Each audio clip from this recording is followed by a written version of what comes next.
हाँ, ये प्रथम विश्व युद्ध का अंत नहीं बल्कि दूसरा विश्व युद्ध का शुरुआत था। नमस्कार दोस्तों, मैं अंकित कुमार नॉलेज वर्ल्ड की एक और नई वीडियो में आप सभी का हार्दिक स्वागत करता हूँ। इस वीडियो में हम लोग चर्चा करेंगे कि प्रथम विश्व युद्ध का अंत किस प्रकार होता है और अंत में क्या होता है और कैसे इस जो महायुद्ध हो रहा था पूरे समस्त विश्व में, उसमें क्या नुकसान होता है, क्या किसको क्या मिलता है, क्या देश को फ़ायदा होता है और किस देश को इससे नुकसान होता है। इन सब का बातों पे हम लोग जो है अच्छी तरह से चर्चा करेंगे। धन्यवाद। मिलते हैं हमारे छोटे से इंट्रो के बाद।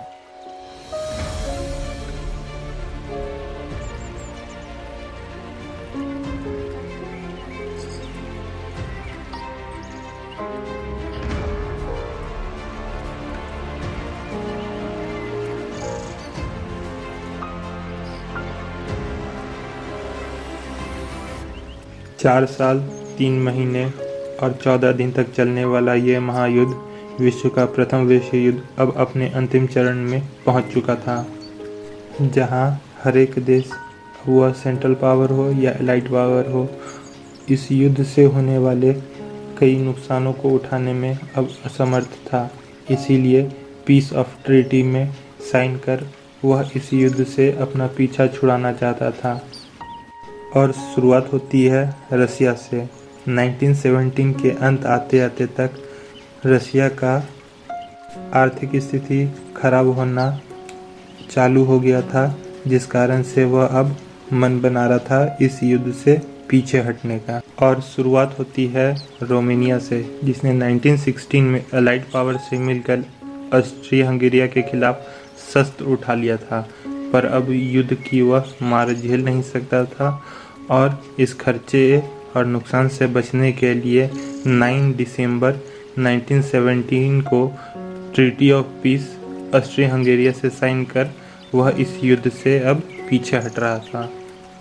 इसके बाद बारी आती है पोलैंड की, जो 5 दिसंबर 1917 को रसिया से अलग होते हुए इस युद्ध से बाहर होने का फैसला कर लिया था। इन सब के बाद अब बारी थी रशिया की। रशिया भी अब अपना कुछ क्षेत्रफल जर्मनी को देते हुए इस युद्ध से अब पीछे हटने जा रहा था।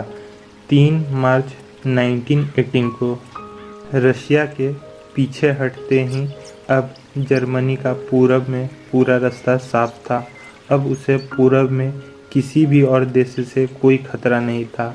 अब उसे सिर्फ पश्चिम के तरफ से ही खतरा था, जिधर फ्रांस था और फ्रांस का मदद ब्रिटेन कर रहा था। तो अब पूरी शक्ति के साथ जर्मनी जो है वो अब ब्रिटेन और फ्रांस के साथ युद्ध करने जा रहा था। पर जर्मनी भी अब पिछले 3 साल से इस युद्ध में से हो रहे कई नुकसानों को उठा रहा था और इस जर्मनी के कई इलाकों में भूखमरी जैसे भी हालात थे। अब ऐसा नज़र आता था कि बहुत जल्द ही इस युद्ध का परिणाम घोषित होने वाला है और युद्ध खत्म हो जाएगा, परंतु विश्व को अभी कुछ और भी देखना बाकी था। कई और मासूम लोगों की जानें जानी थी। खैर, वो सब तो बात की बात है, पर चलिए आगे चलते हैं और समझते हैं कि उसके बाद फिर क्या होता है। जर्मनी को अब पूरब से तो कोई खतरा रहा नहीं, अब पश्चिम की तरफ ही वो युद्ध की तरफ बढ़ने वाला था।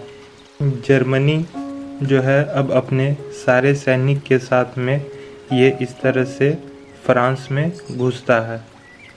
और होता क्या है कि एक इस तरफ से जो है वो ब्रिटेन की सेना आती है फ्रांस में, और इस तरफ से आपको फ्रांस की सेना आते रहती है।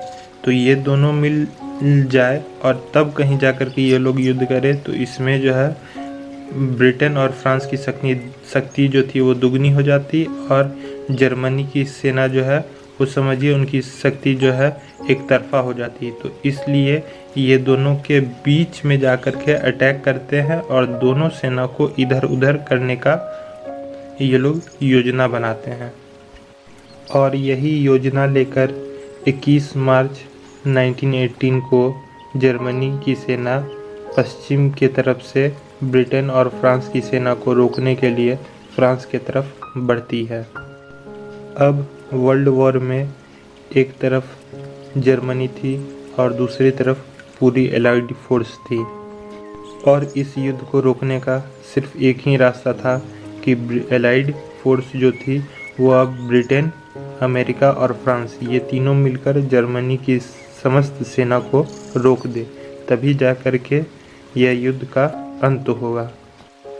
अब धरती के बाद आसमान में युद्ध होने वाला था। ब्रिटेन और जर्मनी के पास लगभग 3000 से ऊपर लड़ाकू विमान बन चुके थे, और ब्रिटेन जो रहता है वो जर्मनी से पहले हमला कर देता है, और पहला हमला करने का नतीजा यह होता है कि पूरी आसमान में अब ब्रिटेन का ही लड़ाकू विमान गूंज रहा था, जिससे जर्मनी की सेना जो है काफ़ी ज़्यादा घायल हुई थी। और एलाइड पावर की इस विजय को देखते हुए अब एलाइड पावर ने जर्मनी के आर्मी बंकर्स और जहाँ भी आर्मी थी वहाँ पे बम गिराना चालू कर दिया, और साथ ही साथ उन्होंने जर्मनी की सिटीज़ के ऊपर भी बम गिराना चालू कर दिया था, जिससे जर्मनी की सेना जो है वो काफ़ी ज़्यादा अंदर से टूट गई थी, और अब वो अभी इस युद्ध से पीछा छुड़ाने का कोई मार्ग खोज रही थी। लेकिन कुछ तत्व थे जो इस युद्ध को अभी भी जारी रखना चाहते थे, और उन्हें ऐसा लगता था कि कभी न कभी वह एलाइड फोर्स को हराकर पूरे विश्व को जीत लेंगे, पर यह सब भ्रम था।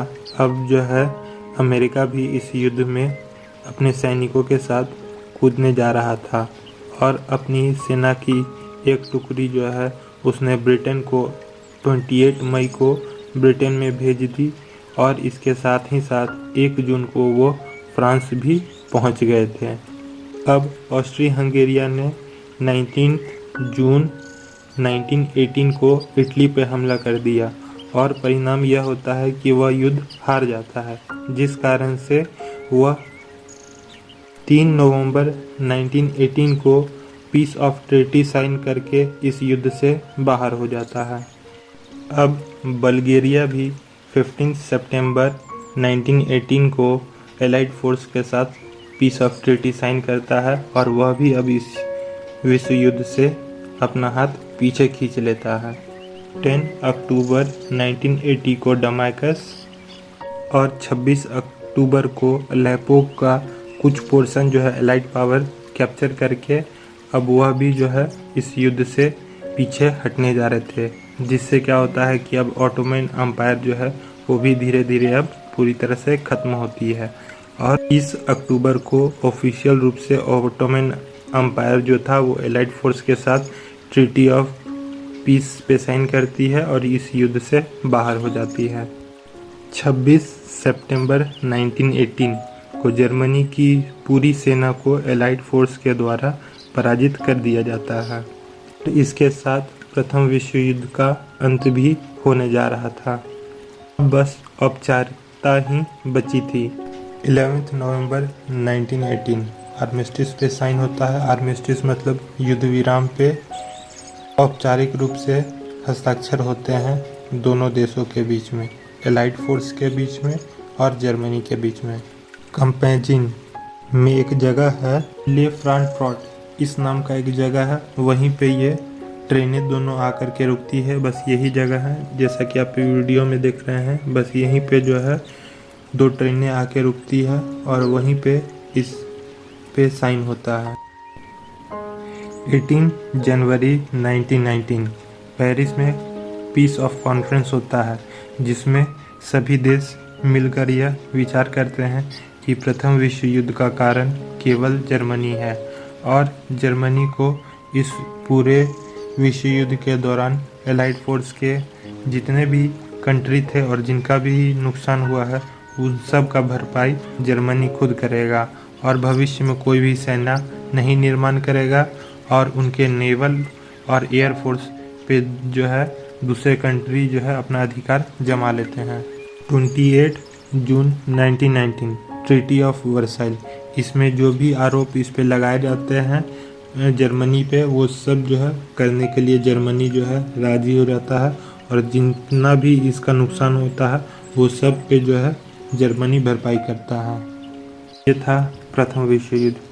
पूरे विश्व में ऐसा कोई भी देश नहीं था जिसने यह खुशी से कह सके कि इस युद्ध से मुझे कुछ लाभ हुआ। अब वह एलाइड पावर के तरफ से हो या सेंट्रल पावर की तरफ से हो, किसी भी तरफ से अगर वो लड़ा हो इस विश्व युद्ध में तो उसे नुकसान ही हुआ होगा। और इसमें सबसे ज़्यादा नुकसान जर्मनी को हुआ। जर्मनी का इसमें पूरी तरह से उतना गलती भी नहीं था, और इतना गलती नहीं भी होने के बावजूद भी जो है इस प्रथम विश्व युद्ध का दोषी भी उसे दोहराया गया।